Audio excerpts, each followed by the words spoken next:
This is Business M. Ogwang Omuga is in the house. You can join us at Metropole TV KE live on YouTube as well at Metropole TV KE. Now, Richie, give us the start of our show this morning. Nurses, clinical officers, medical lab technicians, pharmacy technicians, nutritionists, and other cadres of health professionals are set to down their tools from Monday to demand for better workplace protective equipment. This is coming in the wake of the outbreak of COVID-19 in the country and 2 weeks since their trade unions issued a strike notice. On the 17th, actually midnight. So on the 18th, there will be no services. And this is a notice now to the public that if you don't see us here again to tell you otherwise, don't go to any public hospital. Kenya Union of Clinical Officers General Secretary George Gibore has further accused the government of failing to conduct mass testing of health workers, claiming that 97% of their members are yet to be tested. You hear them saying that the hoteliers must be tested. I want to believe that this is targeting all the people who are working in the public or rather social places, including the hospital. Now, if those people must be tested, and you yourself, the focus on the healthcare workers has not happened, why use double standard? The union leaders also lament that some health workers in Kirinyaga, Vihiga, Migori, and other counties have not received salaries for the last 2 months. We are trying to say that you cannot continue to afflict pain on health workers who are already experiencing a lot of pain. They have been highlighted here, how our people are suffering without training and without PPEs. And again, when you deny them salary and a number of them are buying masks for themselves, it is total torture to the healthcare workers. This is along with harassment of health workers by police officers during curfew hours. The leaders, however, say they are open for negotiations with the Ministry of Health before Monday on these issues. It's power. Power. For Metropole TV, I'm Nancy Marende. Thank you very much, Nancy Marende, for that report. It is a wow. Ogwang. Yes. So now the ice is cracking, isn't it? Sure it is.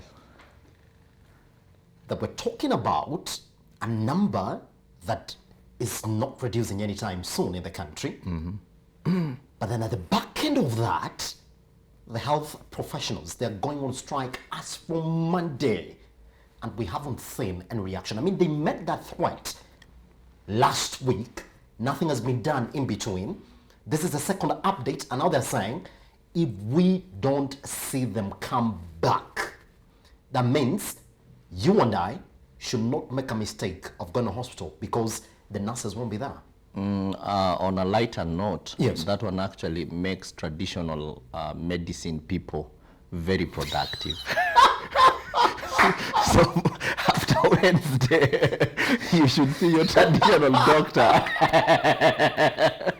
but on a lighter note.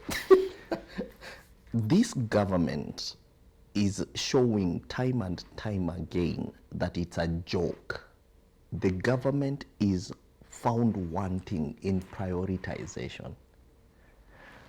These guys have been receiving money every day from well-wishers to donors. The other day I saw Kalonzo give them 3 million. Yes. Where do they take all this money?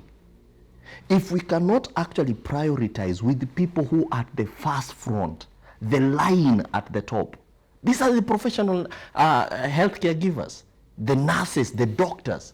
The guy is actually making a very legitimate point that if you want to be tested and you want to be tested by a nurse or a doctor, shouldn't we first of a priority ensure that nurses and doctors first get tested? Yes. Could actually that be the reason why these numbers are actually going up? Because the people that are testing us, could they be contaminated?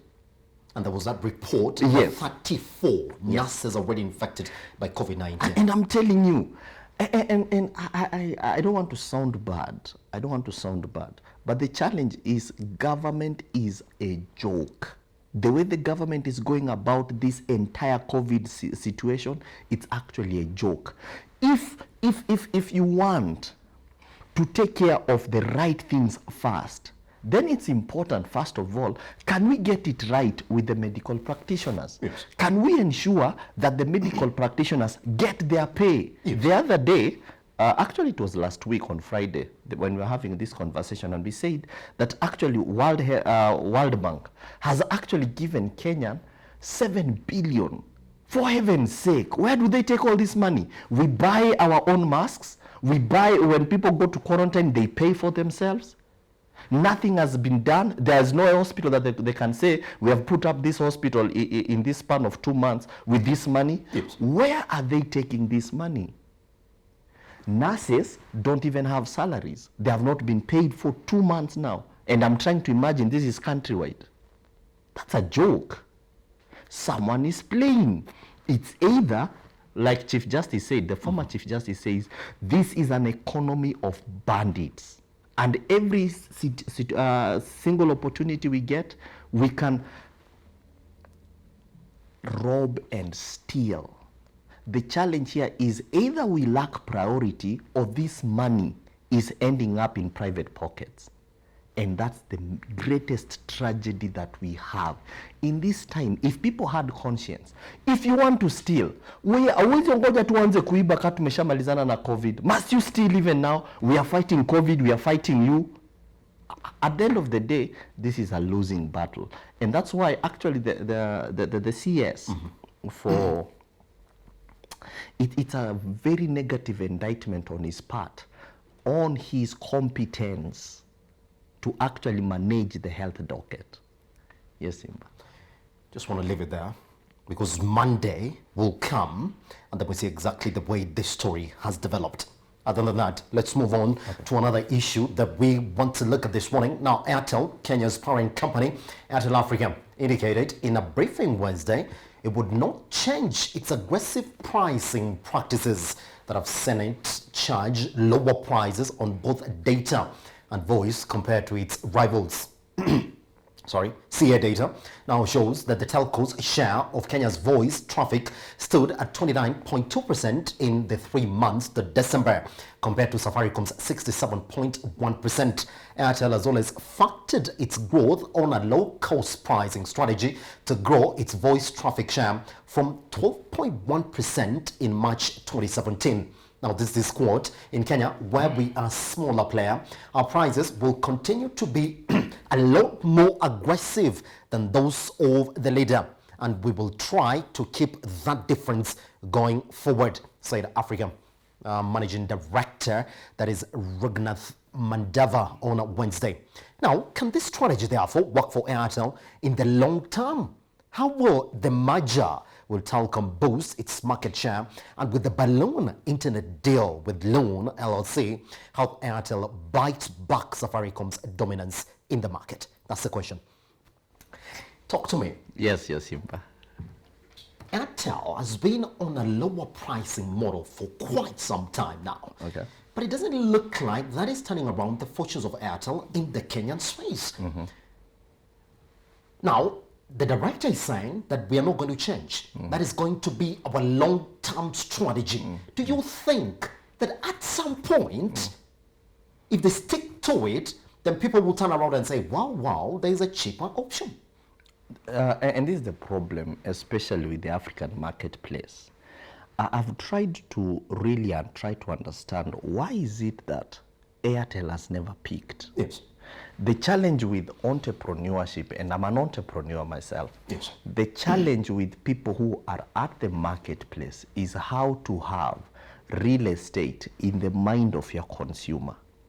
And the way you position yourself, the way you distinguish yourself, will either put you in good biases of the consumer or the worst bias of the consumer. Because it's me as a consumer that I will say, no, the way these people are trying to position themselves, yes, I think these are the people to conduct that I can do business with. So let me ask you, maybe the definition on aggression has changed. How is Airtel pricing model aggression, or how are they aggressive by their pricing policy. These people are charging nothing. That's not even aggression. So let me ask you, you're doing business. I'm an entrepreneur. Yes. And in entrepreneurship, I don't trust anything someone gives me for free. There is nowhere you can give someone something for free, not unless you're poor. Even when you're poor, you still have biases. Why are you giving me your services for free? These gentlemen are equally transacting, sending you money for free. Do you even own their airtime, their airtime, their SIM line? Well, I don't. I don't. The other day, actually yesterday evening, Yes. someone called me thrice. So the fourth time I picked, when I was looking at the prefix, I was like, these are a school leaver. You know, these are school leaver. If you want, and that's the biggest point that Yes. Airtel has never gotten right. Yes. How to position their brand, their products, and their services in the minds of people who have consuming power. Mm-hmm. The challenge here is Airtel is positioning itself in the minds of people that do not have expenditure power. Yes. So if you sell your airtime and you sell your line to my small Cs, who is unemployed? Right? Will they sustain your business? And that's why I'm saying that the challenge, I think I have to be educated. What does aggressive mean? Aggressive would mean that if their competitor, their main competitor is charging 2 shillings, then let's charge 3 shillings. That means we are aggressive. But if your competitor is charging 4 shillings per minute and you are charging 0, is that aggression? That is not aggression. So the challenge here is, are we positioning ourselves in minds that are not sustainable, that we cannot actually sustain our business prospect? The challenge with entrepreneurship is, how then do you position yourself Yes. in the minds with the people with money to spend on your products and your services? Yes. And that's why their competitor is actually not even scared.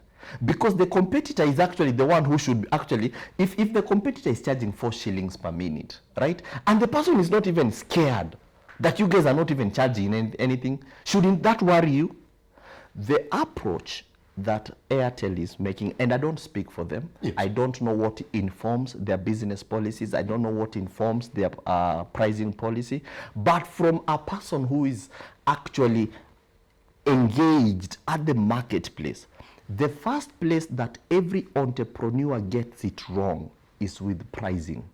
Because if you charge what you're serving, if you charge your service, let me say, if I come to you for a service and you charge me 500 shillings, and someone equally charges me for the same service 10,000 shillings, Yes. whom will I go to?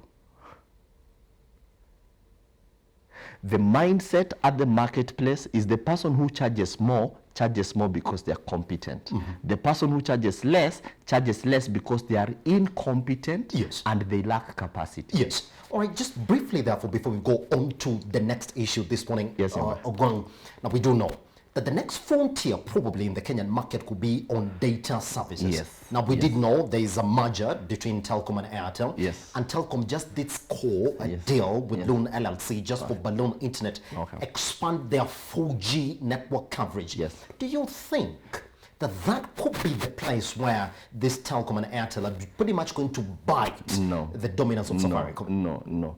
What will they be using? The most reliable form of connectivity is fiber. Yes. And Safaricom has laid fiber all over Kenya. So as at now, Safaricom is not even scared. You can not even carry it in a balloon. You can even have it in mugs and send it to people's homes, and people will still not buy it. Why? Because Safaricom got it right. The most reliable internet connectivity anywhere on the globe is fiber. And Safaricom laid the fiber optic cables. You know, so even to that extent alone, Airtel is coming from a point of disadvantage. Yes. The disadvantage here is, at some point, if they will need to route that connectivity, Yes. they will still need to route it through Safaricom fiber optic cables. Pretty much. All right, let's move on to the next issue this morning. Now, even as the government eased the restrictions for the reopening of the restaurants in Kenya, a spot check in Nairobi indicates, or it shows, that most of the eateries are closed. Richie, do you have Victoria Munga's story All right, now let's get it ready. Now, last week, the government actually announced a reduction in the amount of money to test hotel workers to 1,000 from the 10,000, a factor that has not helped lift the confidence of hotel owners in the CBD to have the various joints open, as a balance between social distancing and profit margins still keeps the doors closed. Let's take a look at that story by Victoria Omuga. Then after that, we come back and lay our heads on it. Last month, government gave the green light to restaurants to reopen their doors for business subject to compliance to a number of strict conditions. Restaurants that are going to open with people who have been tested. However, things have not been rosy for restaurant owners as they seek to comply with government's strict terms of reopening. Although the government has agreed to lower the cost of COVID-19 tests to 2,000 shillings per test, conducting tests in public health facilities hasn't been easy, a situation that has forced a number of restaurant operators such as Obado to turn to the expensive options of going to private hospitals. Based on the government directive that the price is about 1,000 shillings. The truth is we've not been able to get that 1,000 bob. We paid way more. And the test kits have not been availed to the government hospitals as is expected. So we've been forced to go to private entities to do this testing, and it's been very, very costly because, you know, cost goes with the revenue. And in the last 2 months, we've not had any revenue. So you can imagine we are dipping deep into our pockets to have to do the testing. Obado, who has been in this business for 15 years now, tells me he may have to spend at least 840,000 shillings to have his 105 employees tested, as the fate of his employees who are currently at home hangs in the balance. The fact that they're just sitting at home is very boring. And they're also scared for their jobs, of course. They don't know whether probably we may get back to the normals that were there before. How long it's going to take, we also don't know. So some of them are also asking, are we actually going to all of us back to work, or only a few will do? The going will get particularly tougher as social distancing measures take effect in the restaurant space, which has been operating on a takeaway basis since the outbreak of COVID-19 in the country. The losses that we've incurred are losses that we are only taught in school. We are only told that something could happen. But we never think that something like this would happen. So yes, we have had a lot of challenges. We just woke up one day and we closed down. And it has not been easy, especially for the staff. Obado concedes that providing takeaway catering services will be the new normal for restaurant operators. According to a report on the hospitality industry that was published by Jumia in 2017, the hospitality industry accounted for 1.1 million jobs in the country, which is approximately 9% of the total formal employment. With COVID-19 now expected to remain an endemic disease globally, the going, it appears, could get tougher in the coming months for restaurant operators and the likelihood of more job cuts imminent. Victoria Omuga from Metropole TV, Nairobi. Last month, government... Wow, that's Victoria Omuga taking coffee, or is it a latte? It's a sin that has not been witnessed in Kenya for the past, 2 months or so? Good. Is it the new normal that restaurant owners now have to rethink their morals? In business, as an entrepreneur, for you to survive, you're constantly rethinking. Yes. And I'm sure this Obado and his colleagues are constantly rethinking, because the most unreliable business to set up in Nairobi today is to set up a restaurant. Yes. Because a restaurant comes up in Nairobi every new week or every new month. The other day was this, and before people hang on to it, it's another one. Yes. So they're constantly rethinking. But let me ask you this, Simba. There is some form of scandal, if I may say so. Why would someone review a figure? If it's a matter of policies, figures are never reviewed. Yes. Registration of a company in Kenya, everyone knows, is 10,000 shillings. Yes. That one has never been reviewed. Yeah. So someone comes and says, for you to reopen your restaurant, we'll want you to go for this new license and everyone must get tested and the fee is 10,000. Right? Because someone somewhere had factored that research by Jumia that we have 1.1 million people. So you multiply that with 10,000 shillings, that's 10 billion shillings. That's a lot of money. That's a lot of money. That's a lot of money. So you can't tell me that a few days later you're saying, oh, we made a mistake and now we can do it at 1,000 shillings. Why the huge gap? Is it part of cautioning, you like to say? No, it's not even part of cautioning.